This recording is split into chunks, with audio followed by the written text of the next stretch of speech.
Good evening, everyone. Bonsoir à tous et à toutes, and welcome to tonight's presentation of OTF Connects, titled The Power of Relationships with Tessa Effernan.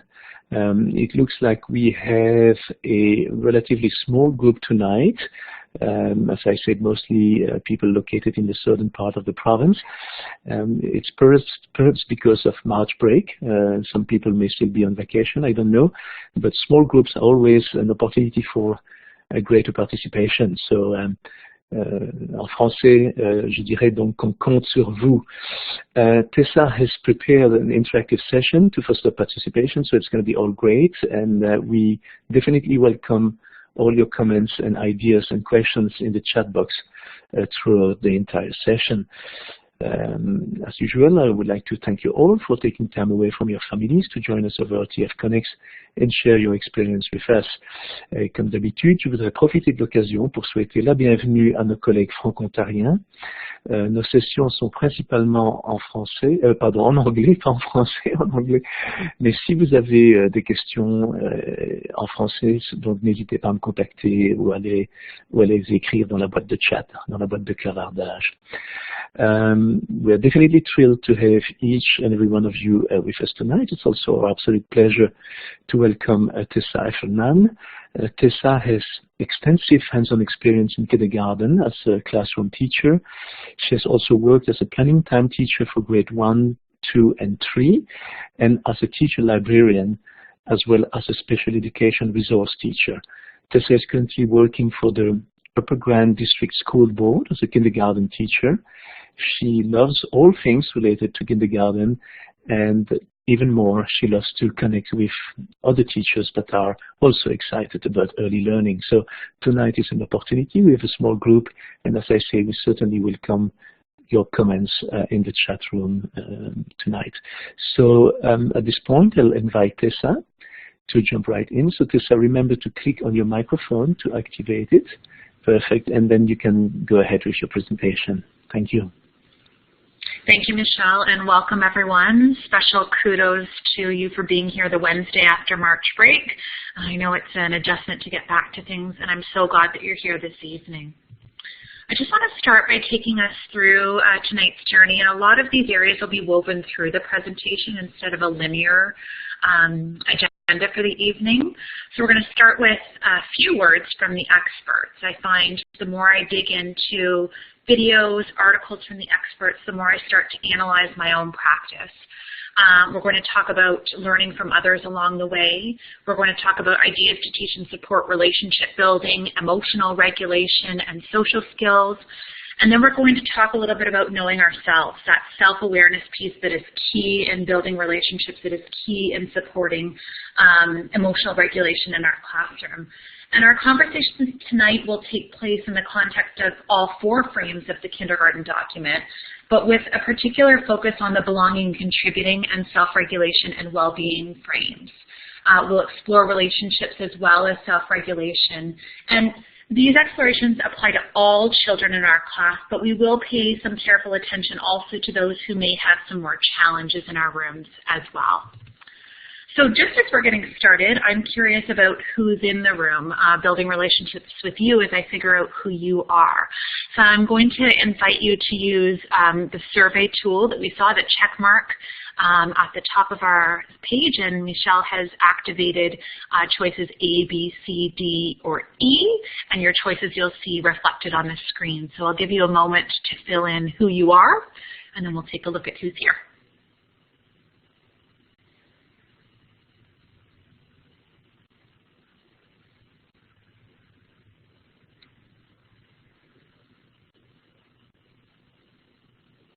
If you don't have the tools, you can also write directly into the chat box, and that works well, equally well.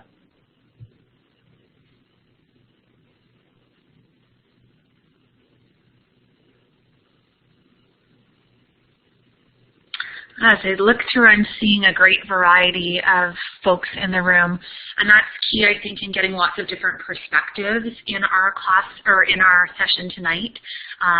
It is a small but mighty group, but it allows us to hear some more voices. So please be sure to share your perspective along the way. Every time I facilitate an OTF webinar, I come away having learned something. So I'm excited to be here with you tonight and explore a little farther. So why relationships? Why did I choose this topic for tonight, and why now, and why do I feel so passionately? This quote is one that I constantly come back to, that significant learning is not going to happen in our spaces without significant relationship. And those relationships take work. It's a must-do for learning to happen in our classroom. And what I've discovered is we need to put that upfront time in those relationships, particularly in kindergarten, as we know in those first few months how key that is before we can move on with other things. But it can also happen in tandem. As we integrate the learning and build the relationships and choose the materials based on what we know about the children, that learning can happen alongside the relationship building, and both can make the other stronger. Why now? I've been involved, had my hand in kindergarten for about 10 to 12 years now. And prior to this year, I was out of the classroom for a year and a half as a early learning instructional coach with our board, where I went into classrooms. I worked with educators in the classroom on goals that they wanted to focus on.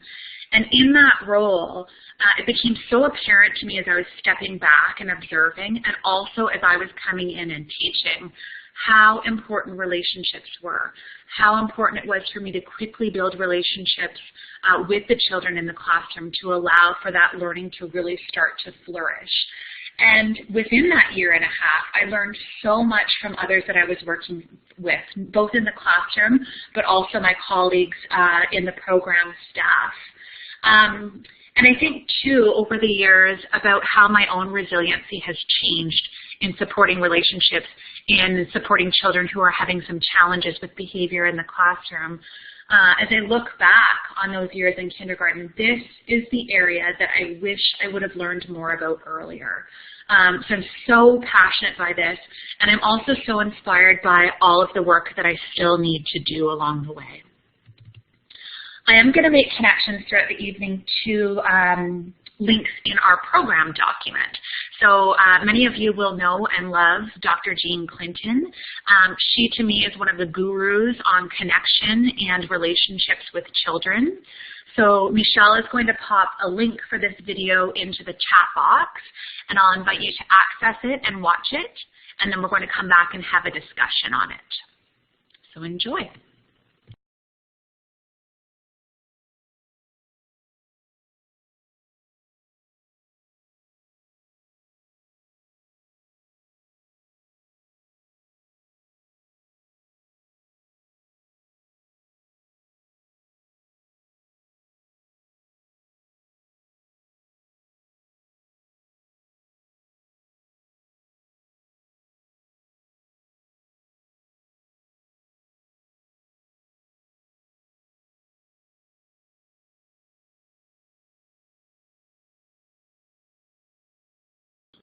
Okay, so I think that most people have finished that video right now. Sorry about that. I see that a couple of people have just joined the class, so we were in the process of watching a video. That's why there was a blank. Sorry about that. Okay, so we're going to move on now that we've had a chance to watch the video, and we're going to move into just some brainstorming. I don't know about you, but I could listen to Dr. Jean Clinton all day, and we've got another video from her coming up in a little while. So we're going to use the interactive slide here that we practiced before. You can click on the letter A, which is the fourth one down, and you can start to type on the slide about what stands out to you in terms of your thinking after watching the video. And for those of you who are on mobile device, just share your ideas by typing in the chat box in the bottom left corner of your screen, or in the bottom right, actually, on mobile device. It's on the bottom right corner. Thanks. That's perfect, and I'll watch both spaces. Absolutely. I can see that message coming through on the screen about the capability and competence of all children. Thank you to whoever shared that thinking. That is at the forefront of developing relationships and of seeing kids as capable of working towards managing their own self-regulation. I also loved her use of the sound wah, really attending to the wah situations and knowing which kids you need to get to immediately to co-regulate them as opposed to giving them space, and knowing which kids can have the opportunity to be able to work through things a little bit more on their own. Yeah, absolutely, that being present for the kids when they need you. Co-regulation is key, I'm seeing in the chat box, because there are some children who come to us who are not yet capable of self-regulation. They need to that co-regulation. And yes, that we need to know those moments of when we need to be there, like the drop of a hat. That mindfulness in the classroom I'm seeing as well, which can be very difficult in a busy day, but that awareness of being present and constantly bringing ourselves back to that. And that's something that's going to come up tonight, is that there are lots of things we're going to discuss tonight, but we are all human. And we can't be perfect, and we can't be perfect and on every single day. So it's really about knowing what we need and knowing how to be the best that we can be as well. Just seeing a couple more ideas come up here, and then we'll move on to our next piece. Absolutely, that's such a key point. Children are watching us, and they are learning from us about our tone, about our body language, about how we're regulating ourselves in frustrating situations. And they're building skills from watching us. I think any of us who have seen children play school in the classroom see how carefully we are watched and what they see. So that is a key point as well. We're just going to move into now a few quick ideas that I have found helpful in refining those qualities of our interactions in small ways. We have a class this year of 29 children, and so it was grappling at the beginning of the year with how do we ensure we still have these really rich relationships with those numbers, and that feeling of these children and their families deserve the same rich program that a class of 20 deserves. So something I found very quickly was I started the first few weeks and I was just kind of documenting willy-nilly whatever I was seeing and trying to get to everybody. And we put a documentation schedule in place fairly quickly. If you were with me in my last session, we talked about it a little more in depth, but essentially my teaching partner and I observed closely 5 children each day. So over the course of the week, we've both seen all children and documented. And actually this schedule was key in building some rich relationships. I found prior when I was trying to just collect as much as I could and connect as much as I could, it was very surface level connections. And when I really started to focus on rich interactions with these kids, and of course supporting any other relationships along the way that I could during the day, I really felt like I started to get to know kids on a deeper level than that surface trying to connect just quickly with each child. Making those interactions meaningful. So having really deep conversations with the children, finding out their interests, finding out what's important to them, finding out about their personal life as well, and then taking advantage of some of those transition moments. So how do we greet the kids when we come in and make sure everybody feels seen and heard? A small smile across the classroom and eye contact can make huge effort, or spending time looking briefly at what somebody's doing and making a really rich comment about it as opposed to that's great or that looks cool, asking some questions, which doesn't take a whole lot of time during our day. And somebody noted in the last slide, putting in the extra effort where needed. We all have children in our classroom who need some more attention, who need some more support. So really putting in that time so that they can start to grow and start to move towards more self-regulation and move away from co-regulation, if that makes sense for them. Also that slowing down.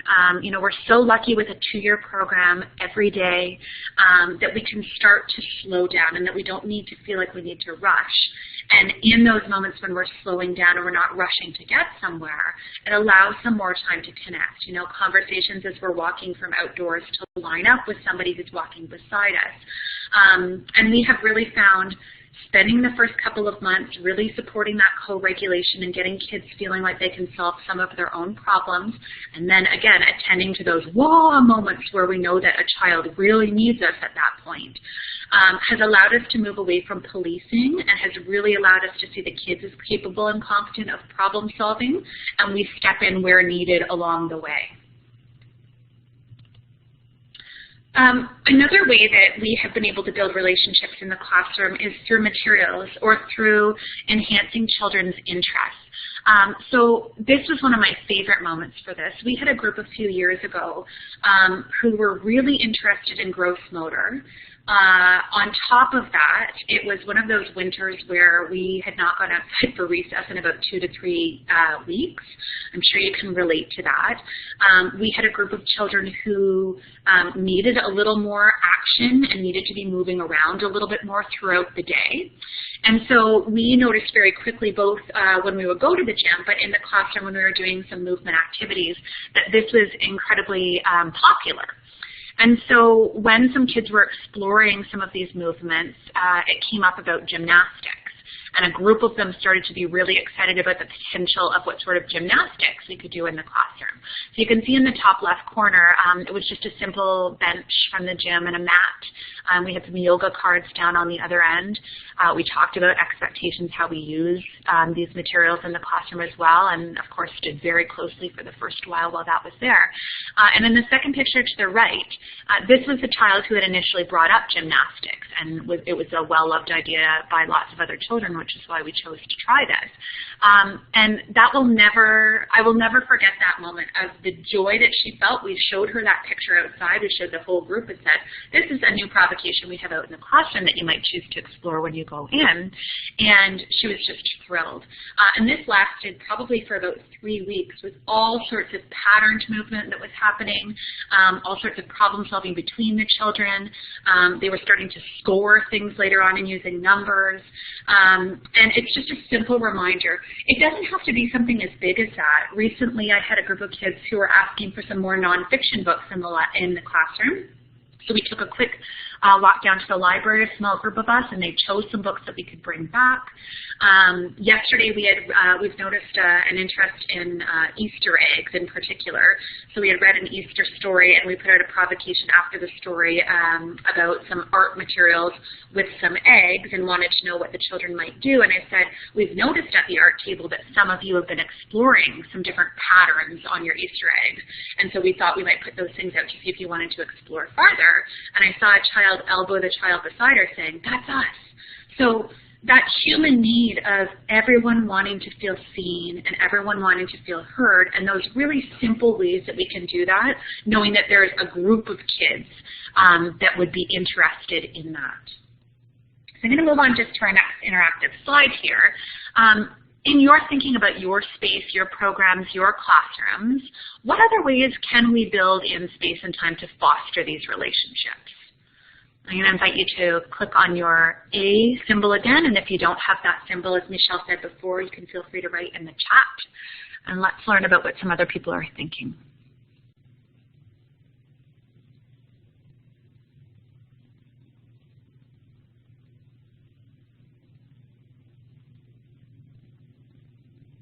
Chatting during lunchtime, I see in the chat as well.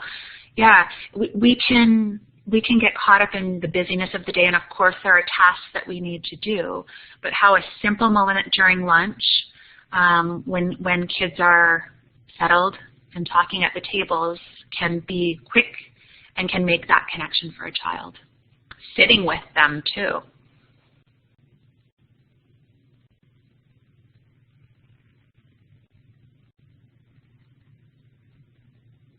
You know, another thing, just as a few ideas are being written in there, something as simple as music and singing songs together. We are huge proponents of music in our room. Gathering kids together and having them choose the song that they want to sing with us, and we build a big repertoire early in the year. There's something about that connection that happens through music and being able to make eye contact with all of the kids, and if it's an interactive song, to be able to choose someone and hear their idea. And that can be something simple in a transition, but I have found that's been a huge community builder in our classroom. Yeah, I'm seeing in the chat box as well using documentation, so using a photo, a document, to show to the class and talk about something that's happened. Again, that connection to feeling seen and heard. Building relationships between the children and giving them opportunities to build together, I'm seeing too, and then how we as educators build relationships in the comments that we're making about that, or the materials we might put out the following day saying, you know, I noticed you were really interested in building castles, so now I've added some characters that you might choose to explore, some castle books to enhance here. Gradual entry, that again, that's slow, we can slow down, and it doesn't need to feel like we need to rush and come in and get started. We have that gradual entry as we're coming in. Yeah, a great way too, thinking about our classroom environment, so building in book time and being able to sit and read together, or their families being evident in the classroom, some photos of those as well to get to know them outside of the classroom. Yeah, Vanessa, one that I didn't think about was letting the kids get to know you as well. Absolutely, so that they can see you as a person, not just as that person that lives somewhere in the school at night. Yeah, taking advantages of all those opportunities and transitions to connect with them. Sometimes I know I can be guilty in the cubbies of just standing and observing, or as we'll see in a video coming up, directing, especially if that bell time is coming up, but really taking advantage of that time to connect and have conversations with the kids. Thanks very much for all that sharing. That's what I love about a small and mighty group.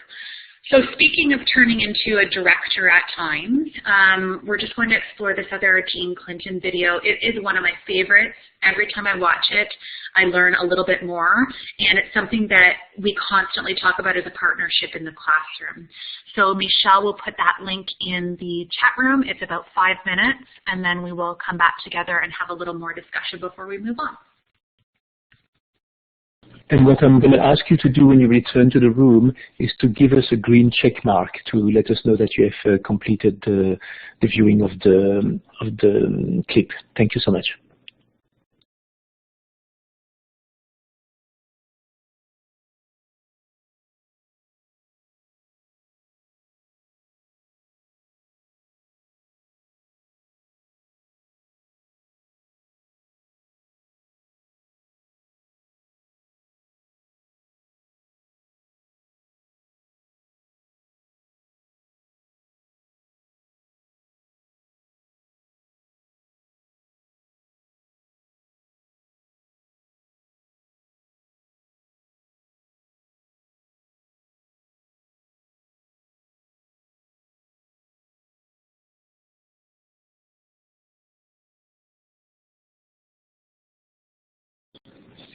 Okay, so we have most of the participants back, I guess, after watching the video, and Winnie just joined us. So good evening, Winnie, and I've posted the link, and we will provide them to you at the end again if you want to watch the video at a later stage when you have time to do it. Okay, thanks. So again, there's so much to learn from Dr. Jean Clinton, and I have seen that video probably 6 or 7 times now. I'm going to invite you to put some of your thinking on this next slide. What was something that stood out to you about that video, or how do we work to escape the directing versus connecting piece, that directing trap that we can get into? And Winnie, if you don't know, there's a little A located on the vertical tool strip. So if you want to share your ideas, you just click on that little A located here on the left-hand side, and then you can type directly on the slide. Or if you prefer, you can type your ideas in the chat box located in the bottom left corner of your screen. So while folks are reflecting and starting to put their thinking in, one thing that my partner Holly Dilgy and I talk about often is, I will say to her, I think my directing versus connecting ratio is off. And we'll have a conversation about what is it about today, what is it about this week that's making it feel that way? Do we need to gather together and talk about a particular expectation? Is there something we can change in programming, in our schedule, in the way we're interacting with children? So for me, that awareness is key first to lead us into making some sort of decision about it.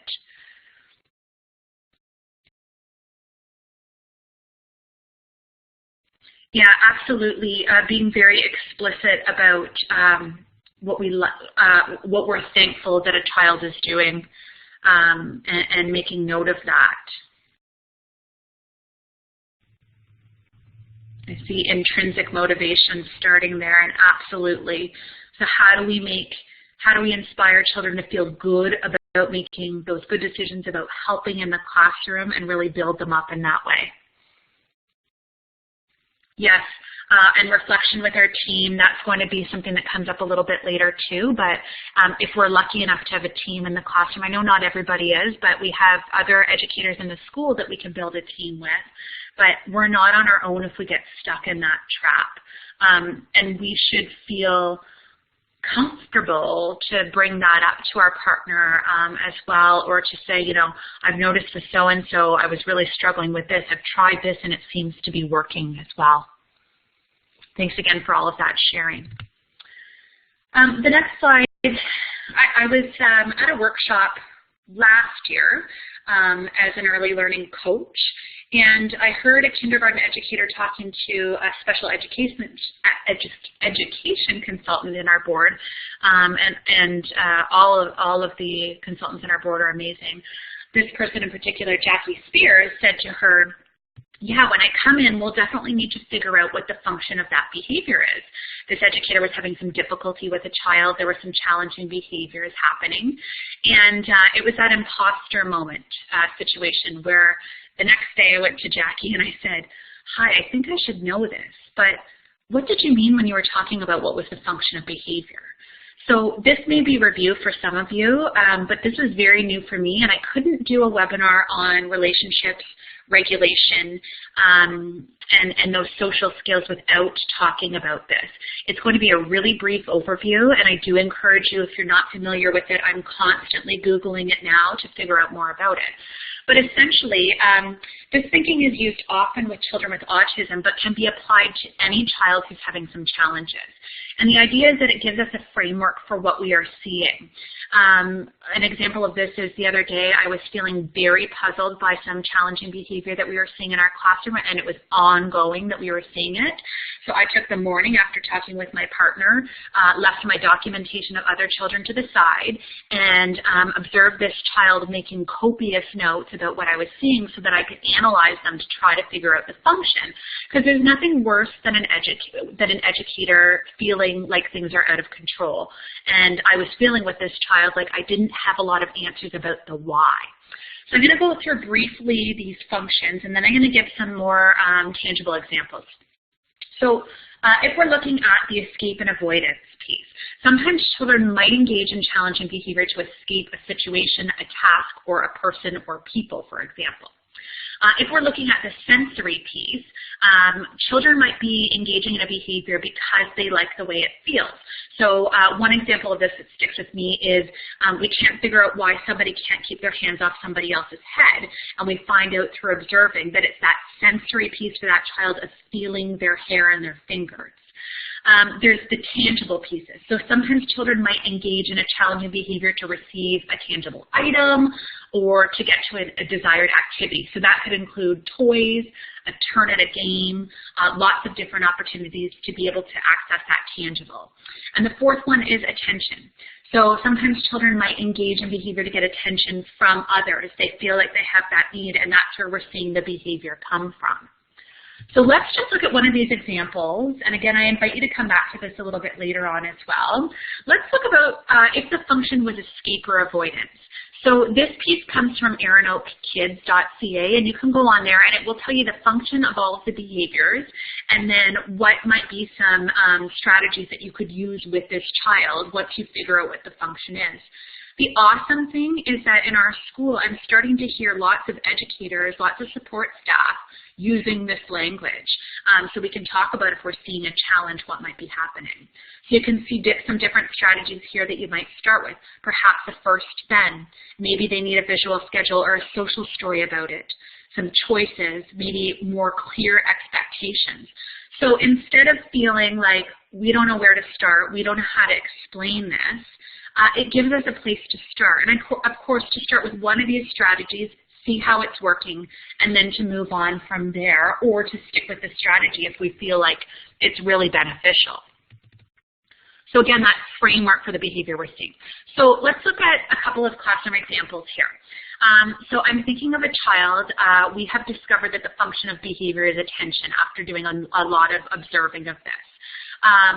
So one thing that we've started to do is, with this child in particular, give positive attention. Always making sure, even if this child is late, that we are walking across the classroom to greet this child, giving them extra support as needed, finding extra time to connect with them through the day, even just those small ideas that we've shared already, whether it's over snack that somebody was talking about. In the chat room, I saw that importance of calling a child by name and looking at them in the eyes. If there are negative bids for attention, what we're doing is stating the expectation of what's expected in that case, and sometimes stepping away. So today it was packing up a backpack, and there was bids for negative attention. So we gave a little bit of space after talking about the expectations, and then stepped right back in to reinforce verbally when we saw that the child was following along with that expectation. And then to think about what the child needs throughout the day. This child needs to participate once during every whole group thing we do, which is very few things, so read aloud or group sharing. But this child needs the opportunity to participate, and we need to be aware of that with this child. So that idea that fairness isn't sameness. Another child that I'm thinking of, we did an analysis, took our copious notes, and we think that the function of behavior is tangibles for this child. So we're using tangibles to help support this child. For example, today, this child was having difficulties coming out of the cubbies during a transition to join us for story time, and there was a lot of conversation about it and a lot of resistance. And so in some cases, we're flexible with that, but in this case, this was a child who was capable of doing this and needed to build these skills. So after talking about how we had a fidget toy that he could come and use, and it was still difficult at that point, I thought, no, we've got to switch it still. And I said, I've got one you haven't seen before. Come on over and find your chair, and we'll find that, and I'll bring it over to you.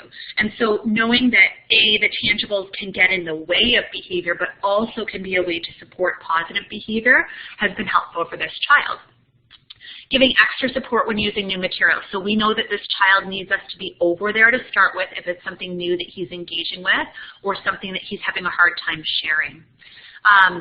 Really supporting him in problem solving if there's an item that's missing, because that missing tangible for him then really can start to escalate the material. And then we'll do think alouds, or we'll talk about strategies to work through that problem solving. You know, really naming that emotion for him. I can see you're really frustrated, and I know how upsetting that is when you lose something that's really important to you. Let's make a plan together. How are you feeling about this? So again, this isn't going to be every child in our classroom. These are the ones that are really having some challenges and need some extra support and scaffolding. This was my huge aha, and in all honesty, it doesn't feel like it should be an aha, but I've learned that we have to teach these skills. And it really wasn't until I was coaching that I realized that.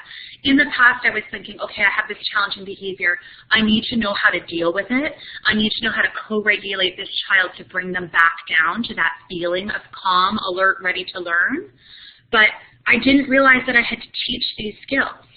So all of a sudden, I have a totally different way of looking at things. I think about, what skills does this child need when they're calm to build so that they can use it when they're not calm and they need them?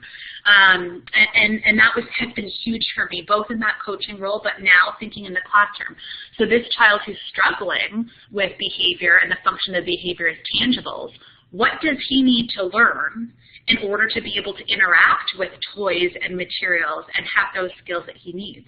One of those things absolutely is explaining his thinking to somebody else, is talking through some of the ways to solve the problem. So that's something that I think about often. We're going to watch this video and then we're going to move into the next part. So just this video is just kind of to set the stage and allow us to reflect, and then we'll move into the next part. Lots of you have probably heard from Ross Greene. This is another video that I could watch over and over, and it still changes my thinking. So it's going to frame our conversation for some of the children who are having challenges and the why behind it and that teaching. So the link is in the chat room. Again, please give us a green check mark when you're back. It's about 4 minutes long.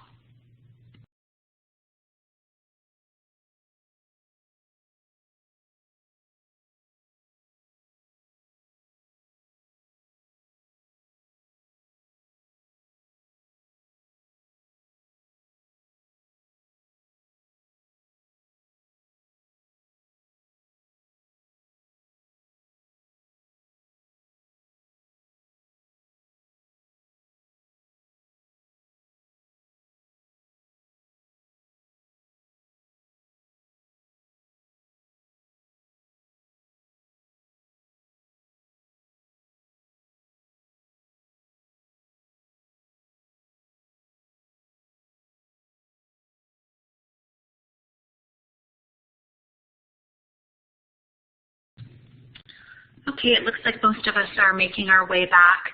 I got to see Ross Greene speak, probably 7 or 8 years ago, and that was a huge aha again for me at that time.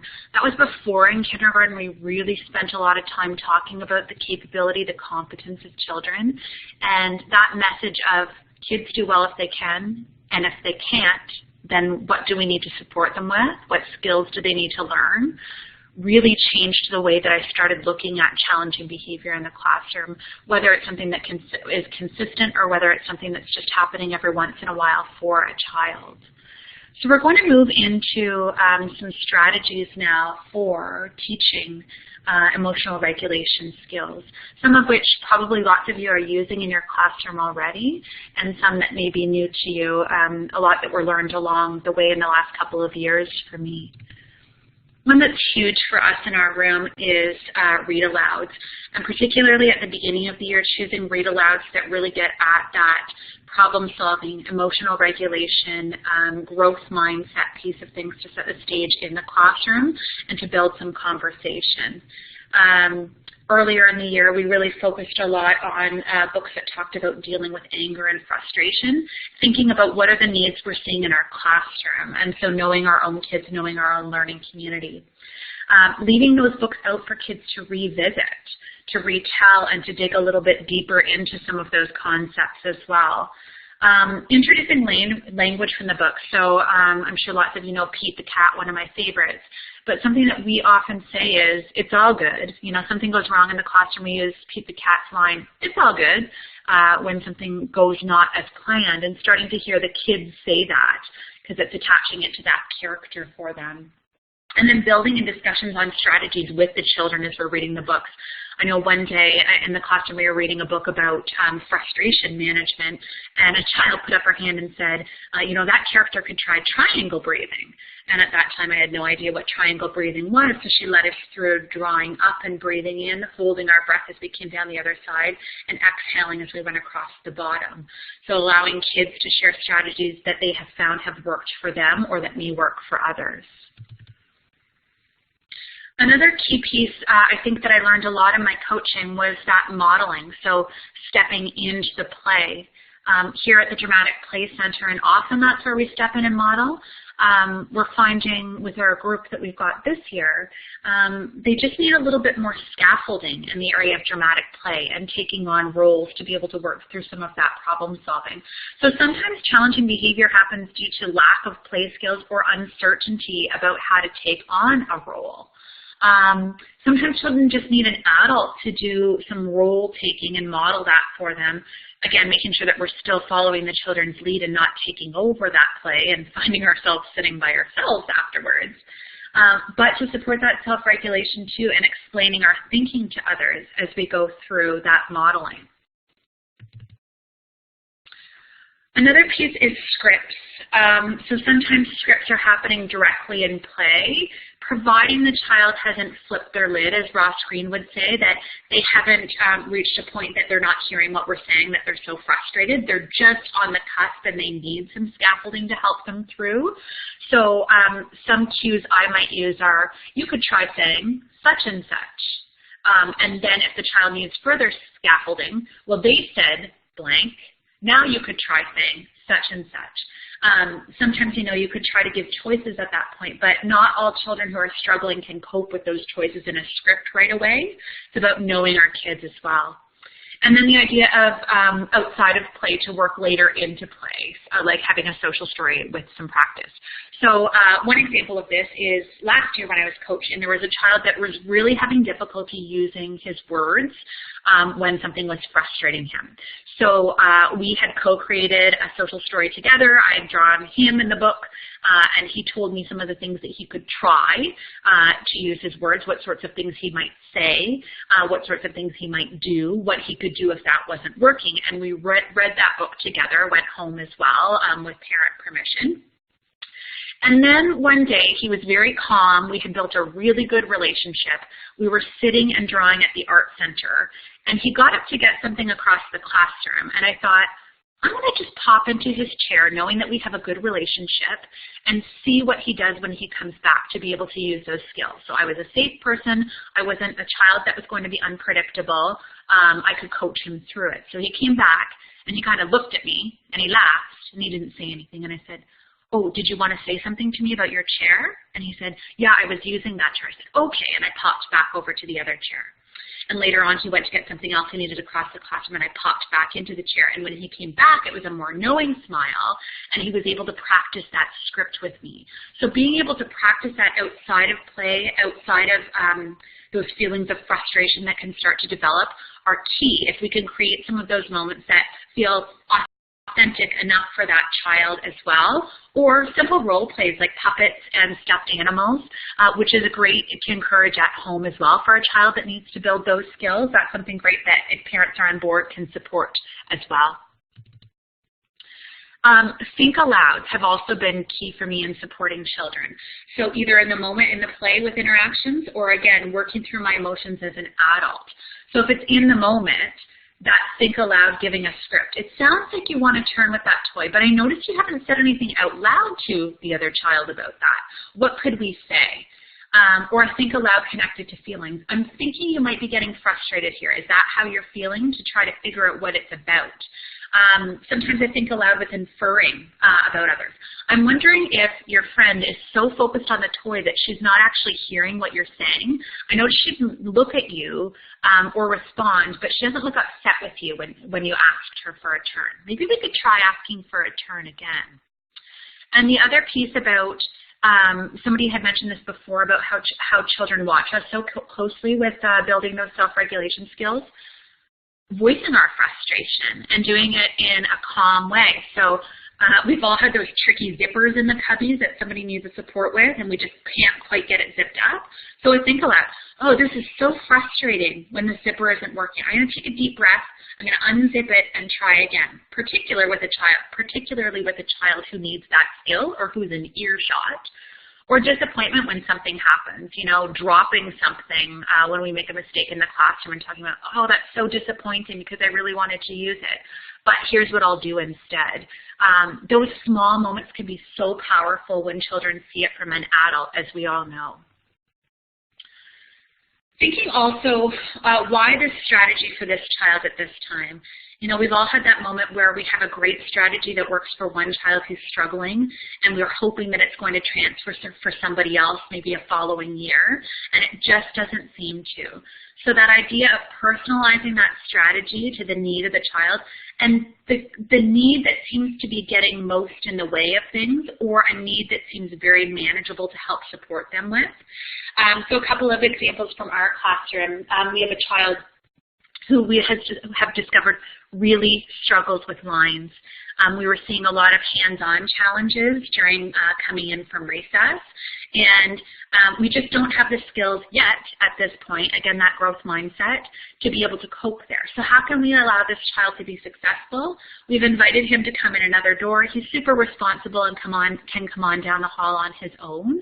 And just to give him that space and to make him aware of the fact that lines are tricky for me.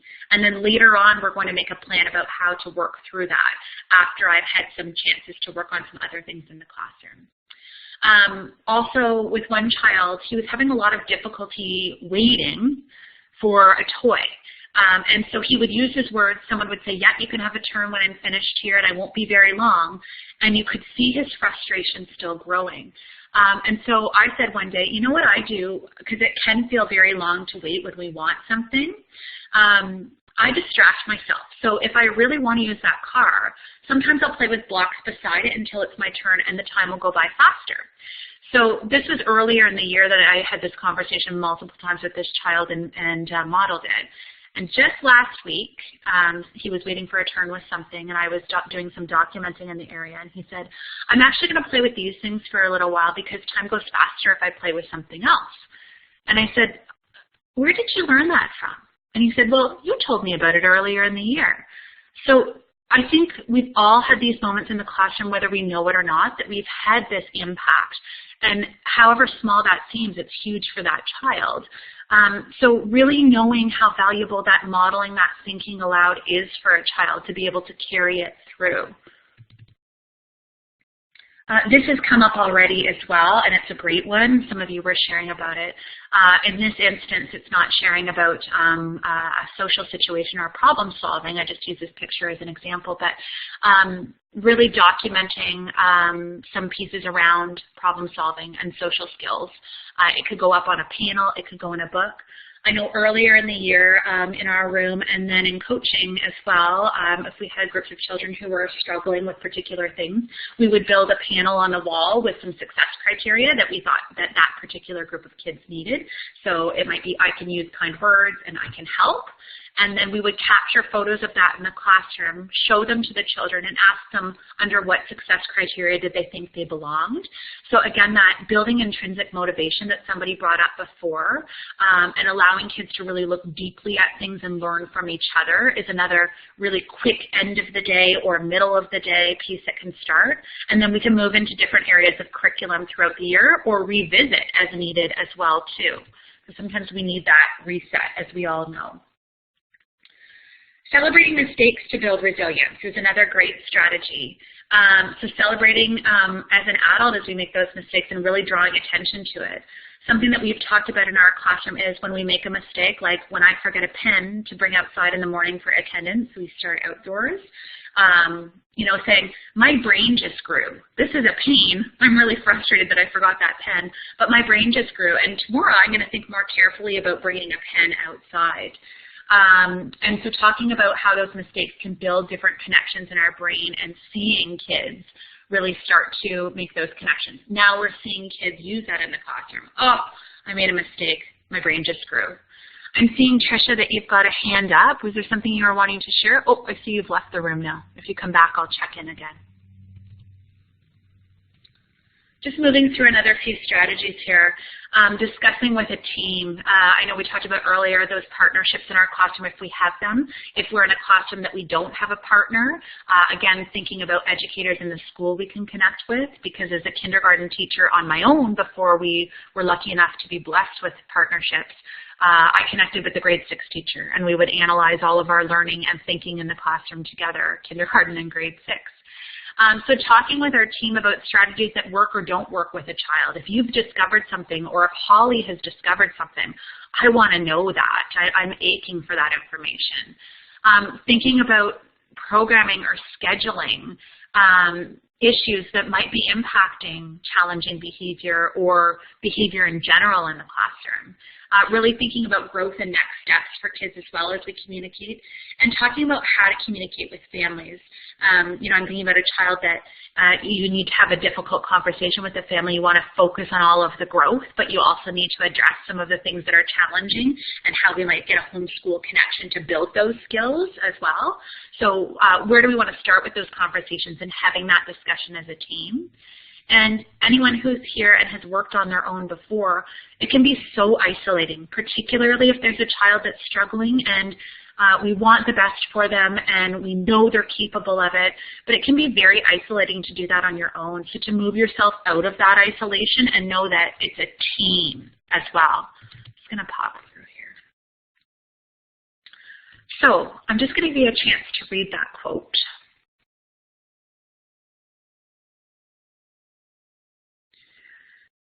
And I need to remind myself of this often because my temperament, I can be drawn into things very easily. I have never been a yeller, somebody to raise my voice, but prior to working in a partnership, I think that some of my modeling of calm and really working through some of that self-regulation was not as strong as it is now working in a partnership. So that point that somebody made before, that children are watching us and how we regulate as we're helping them to regulate themselves. I'm just going to talk a little bit about some strategies that I've learned for my own regulation before we move into our next part. So a huge part for me is that co-regulation that I think it was Tricia that brought up before, that supporting alongside a child. Again, those resiliency strategies in the moment for adults. So I was lucky enough to take, our board offers a course called Reaching in, Reaching Out, and I put a link to that at the bottom. There are some articles and some videos on that website that may be helpful for you. Essentially, if we can reach in and we can learn about our own resilience, then we can reach out to other kids. That idea that we have to put on our own oxygen mask before we can help somebody else in an emergency situation, in a regulation situation. So in this course, it talks a lot about resiliency strategies in the moment. And one, I'm thinking of a few years ago when I had a child who could really have some difficult behavior and needed a little bit of space, but needed me to be there to keep an eye on things and continue to check back in to co-regulate, was going through the alphabet if you saw yourself starting to get frustrated and thinking of a fruit for each letter through the alphabet. And it sounds crazy, but it allows your brain to go to a place of calm and give a little bit of space even though you have to be there in the moment. And then as you've distracted yourself, you can come back in a calmer state to be able to support this child. And again, we've talked a lot about teaching skills to children. The other piece was self-awareness in this training. And one thing they talked about was how we as adults, and as children too, can find ourselves catastrophizing. So I found myself to be very guilty of this after this session. I learned as I started to look at some of my reactions to things at home with my husband, in the classroom, and situations with parents, that thinking of the worst case scenario. So in Reaching in, Reaching Out, they talk about coaching yourself through what's the worst thing that could happen here, what's the best thing that could happen, what's most likely to happen. And that coaching can happen with kids as well. You know, I'm going to question your use of always here. I'm going to question your use of never being able to take the attendance in, and really doing some teaching around some of that language to bring children to some more logical thinking. And that idea that we can often make up stories in our head. So my teaching partner, Holly, will hear me say sometimes, I think I'm making up a story about this. Whether it's an interaction with a parent, whether it's about something going on with a child, I think I'm actually making up a story. I don't actually think this is what's happening. I think I'm projecting my own feelings onto it. So how that can carry over into our lives, but also in the classroom. And finally, in terms of that learning with Reaching in, Reaching Out, is that partnership. I used to have a huge issue with pride if I had to switch off and ask Holly to step in for me to support behavior in the classroom. That to me felt like a huge failure. And I don't know if any other of you feel that same way, but once I learned that you know what, Holly is going to need me to switch in at some point too. She's going to say, you know what, Tessa, I've tried all the strategies I possibly can, and I'm going to need you to switch in. And often we'll do this with a look across the classroom and sometimes just mouthing, are you okay? Or do we need to switch in? Because sometimes it's just that different voice that a child needs to hear. Or sometimes somebody has just a different approach as well. And that's something I really learned from Holly when she started working with me. I'm so lucky to have her as a partner, is watching how she approaches children and that she supports them alongside. She gets down on their level. She's speaking so calmly. She really does model that self-regulation for children. I'm just going to skip through here. Actually, I'll talk about it briefly and then I'll have you reflect on it. I just want to make sure that we get a chance to get through everything tonight. I do want us to think tonight, even though we won't share here, about our own self-care. So in our classroom, we have a candy jar, and that was something that we put in place to help us to regulate. And it's a porcelain candy jar, which is important because when you hear the lid lift, you can hear it across the classroom. So again, that's that eye contact moment for us when we hear the candy jar lift. Are you okay, right? What's going on that you're feeling like you need to dip in here right now? So it's really become a symbol for us around our partnership and around our regulation and checking in with each other. So thinking about what you might have in the classroom that represents your candy jar. What do you have as a partnership, or what do you have as yourself that allows you to feel like you can step away and regulate within the day and then come back and be your best self? And outside of work then, what do you do to help yourself regulate? I discovered really early on that I needed physical activity. So whether it's gym or walking, I feel myself better when I go in the next day. I feel myself refreshed. So really thinking about that piece for yourself too. A little more on teammates and how we can learn from each other, because we can learn so much. And I'm thinking already about our conversations tonight and little pieces that I've picked up from your sharing. The approach, you know, Holly, like I said, just sidles in so carefully to a child. She never seems to get her feathers ruffled about things. Her voice is so calm. She'll start with what's happening here and work through it. So that approach has been key to learn from her. And also from her, I realized prior to working with a partner, sometimes I would get caught in the great chase. So, you know, so-and-so, for example, hasn't put their lunch pail away for whatever reason. And I would get engaged in, you know, it's time to put your lunch pail away, and either no or walking away somewhere else. And what would I do? I would start to follow around the classroom. Or you've given an expectation and it's something that we need to do next.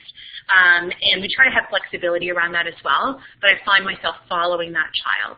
And what I learned from Holly was that there's, again, that we have lots of time in the full day program.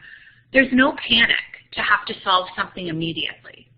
So she will wait until she sees a child stop and sit and settle in somewhere so that she's not engaging in a chase again, and pop back over to remind of that expectation. And often it goes very smoothly at that point.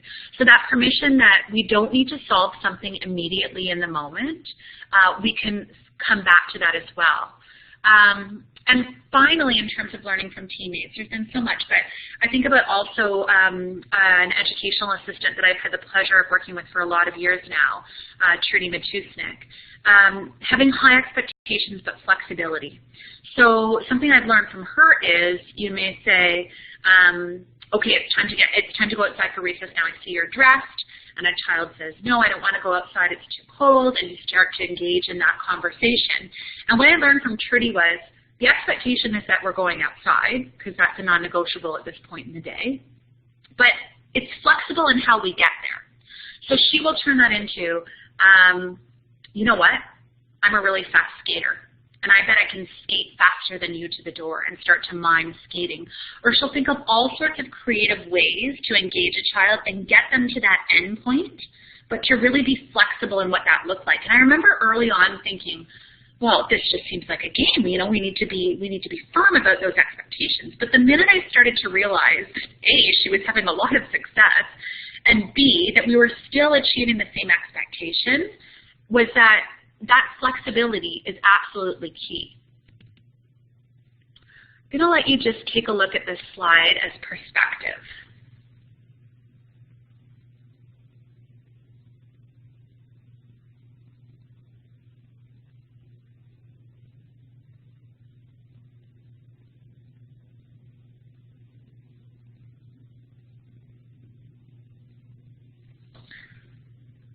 This is one that I came across in one of those weeks that I needed that reminder. You know, those days where we have a child come in and we'll say to our partner, I wonder what's going on with so-and-so today. It's so unlike them that they're having these challenges. And that reminder, and I know for sure I'm guilty of this, and I try to catch myself in it, is we're allowed to have these days, but why can't children have these days? That they're human as well, too. They're building these skills just as we are as adults. And to me, that's such important perspective. So a few last thoughts, and then we'll have one more discussion just before we close out tonight.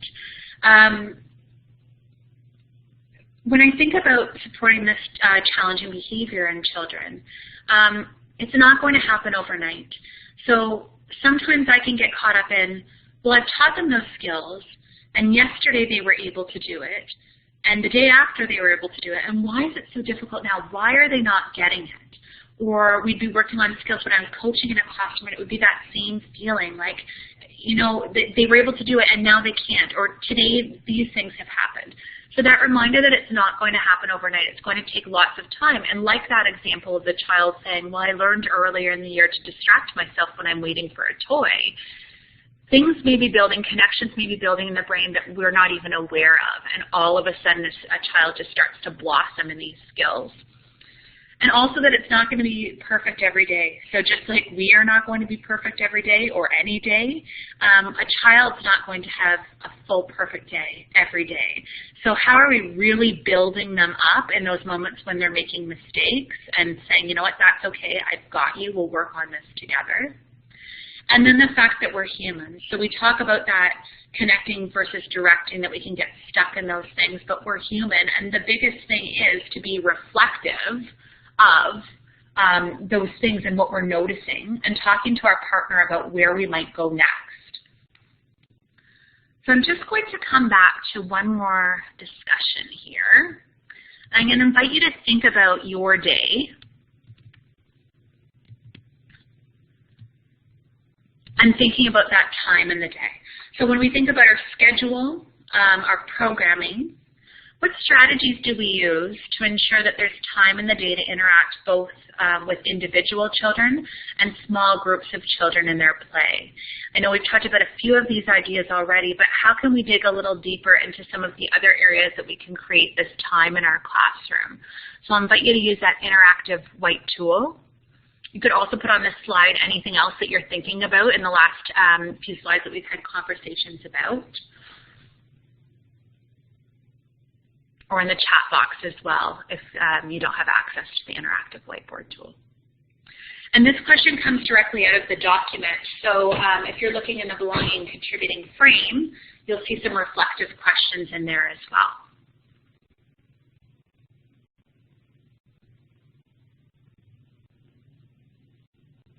Just as you're thinking about that question and putting some ideas in, one thing that we've really tried in our classroom is to move away from being all over the classroom and kind of moving frenetically to try to see everything.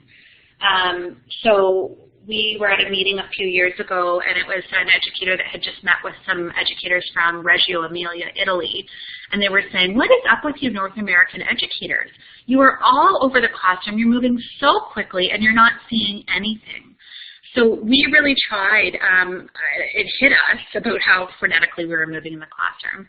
We really tried, after putting some independence in place with kids, to sit in one area and really settle into documenting there. And there are some kids, of course, that you need to get up and support, but other kids we could start to hear arguments, gentle arguments starting, but we would look over and see what problem-solving skills are they using. Oh, you know what? They've got the skills to solve it on their own. We don't need to go over there and put out that fire. We can really settle in. Seeing somebody who starts their day outside in the morning, absolutely. It's that time that you have a chance to be able to talk about what the night was like before.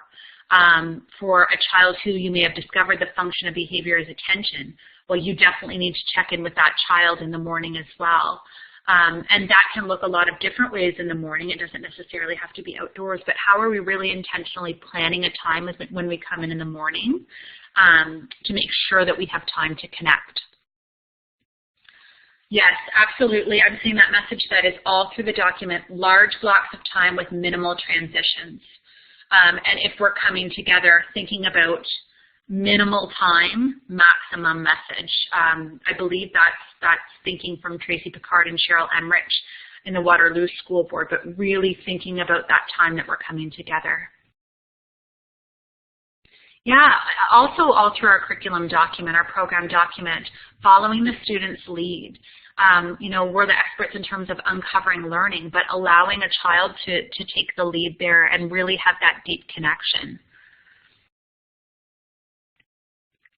Yeah, planning our interactions too. So not only what we might be saying, but also I think we all have this moments where we think, oh, I feel like I've not connected with so-and-so all week.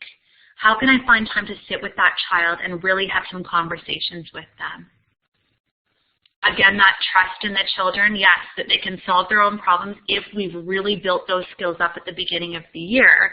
And it may not be the solution that we agree with. I learned that too. But both parties might feel good about the solution that they came up with. And that's an okay thing as well. Yeah, greeting in the morning as well. I think that eye contact, talking to every child, making them feel welcome as well.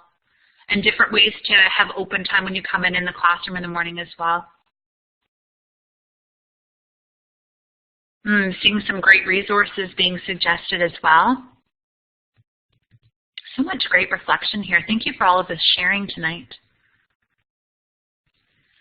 Yeah, and I'm seeing that piece around trusting the children in the classroom and with materials and each other. Absolutely. If we talk about that care of materials and we do that up front, then and we might need to revisit it as well, but we can sit back and we don't feel like we need to police that. Yeah, I'm seeing as well having big blocks of time for kids to be able to interact with materials too. Excellent. Thank you so much for that sharing. So I'm just going to come back to our second last slide here and just check in to see if there's any questions or comments before we go tonight. You could either put them right on this slide with that interactive tool or in the chat box. And while you're thinking and maybe putting any of that in, if you have questions or comments, you can always contact me. On the next page, you'll see my email address. So if you think of something over the week that you're curious about or that you're wanting to share, you can contact me at any time. Not seeing anything go in right now, and I'm just looking at our time, and we're just about to finish up here. So I want to thank you for being here tonight. I know, again, I said at the beginning, the Wednesday after March break, and knowing how busy it feels to go back after a week off. I so appreciate you being here. It certainly was a mighty group tonight, in spite of our small numbers.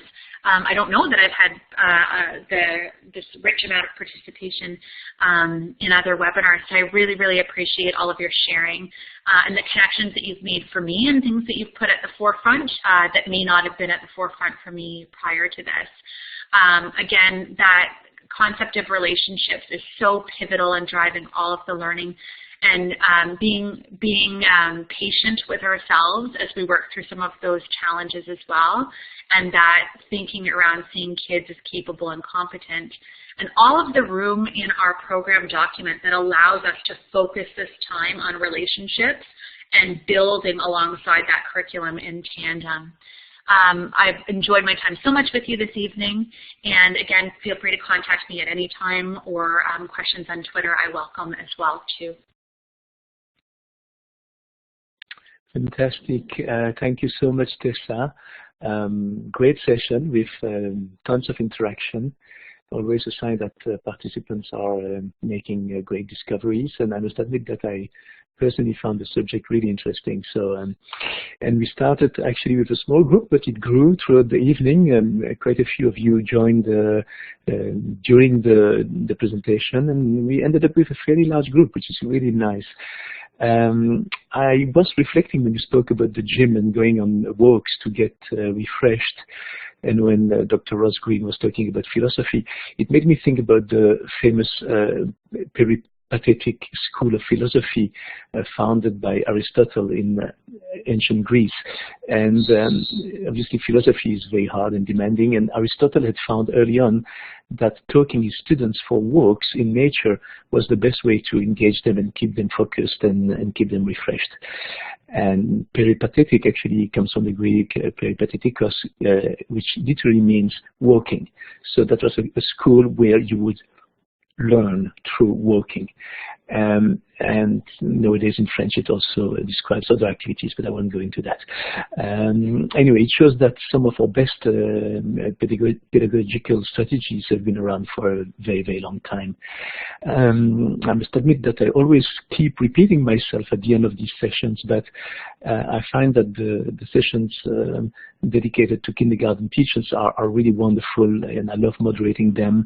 It definitely takes exceptional and wonderful qualities to be a kindergarten teacher, and these qualities always shine through each of your sessions. So thank you all for being so positive and for being so enthusiastic and for sharing your ideas with us tonight. It was really a great session, and I really truly love to work with you guys. I have 4 more slides to quickly show you. It will be very, very quick. A few things that I want to share with you. Hold on a second. These are the extra slides that Tessa had prepared. So this is my slide. So as I usually explain, we have lots of great sessions coming up. Tomorrow, a presentation by Joe Grabowski on opening the classroom to the world. On Monday, March 26th, I'm moderating for Laura Ginny Newman, and Laura is one of our most experienced facilitators. Her sessions are always of an extremely high academic level. Almost like university lectures sometimes, since she's really, really smart person. And then I'm moderating also the following day on March 27, on the Tuesday, for Jen Rochon. And this is our second French session of the season. So if there are any French speaking participants tonight, I really invite you for that session next Tuesday on March 27. And if you know of any French teachers, please forward them our invitation. We have very few French sessions, so I always try to highlight them. Then on March 28th, we have a new session by a new facilitator. His name is Colin Pattison. Actually, this is part 2 of his presentation, but he's new to OTF Connects, and I obviously invite you to participate in that session as well if you can. And I'm going to paste the links to our calendar and to our resource pages in the chat box. So if you want to explore future sessions for the month of March and April, lots of interesting things coming up. I also would like to share with you another opportunity provided by OTF and the Ministry of Education. If you're a qualified teacher and you have completed an additional qualification course in mathematics, technology, or kindergarten, you may be eligible for a $450 subsidy, and I'm going to share the link with you guys as well. So if you want to apply for that $450 subsidy, here is the link.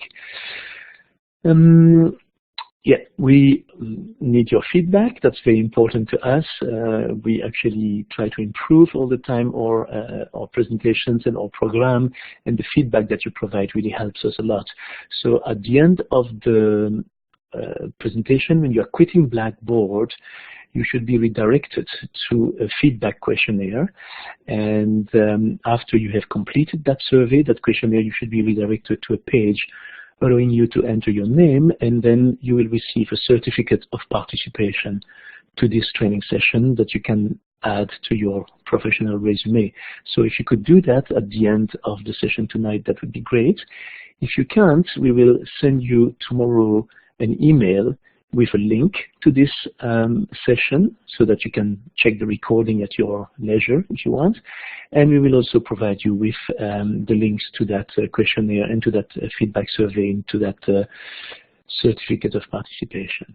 In the meantime, I'm also going to paste them in the chat box. Here they are. And if you want to grab them, that way you're sure that you have them just in case. I also would like to provide you with the link to the resource page for Tessa's presentation tonight.